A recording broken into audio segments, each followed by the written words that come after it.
Please do not invite anybody you just met over to your house. I once went on a date with a guy I met on a dating app kasi yun yung uso nowadays. The date went really well. We had good vibes. Sinatid niya ako. We parted ways afterwards and once I got upstairs ng apartment, he messaged me asking if he could come over because he was stuck outside since his roommate wasn't answering the phone. Again, naka-apartment na ako because I have work na.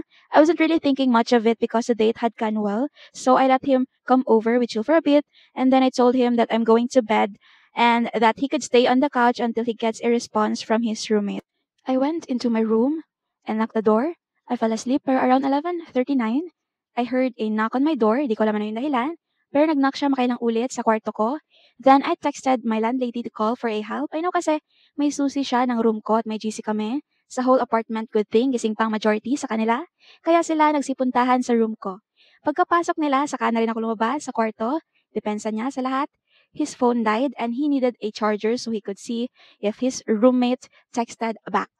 Pero syempre di ako naniwala. He knocked on my damn door without even explaining why. Maririnig ko naman excuses niya. What if pinasok niya ako then ni-rape? Naniguro talaga ako in behalf sa pagiging mabait ko sa kanya. After that night, natulog ako sa room with my landlady, funny right? Hanggang kinabukasan, binla ko na ang lalaking yon. Kumbaga, naka-persona non grata na siya sa apartment namin.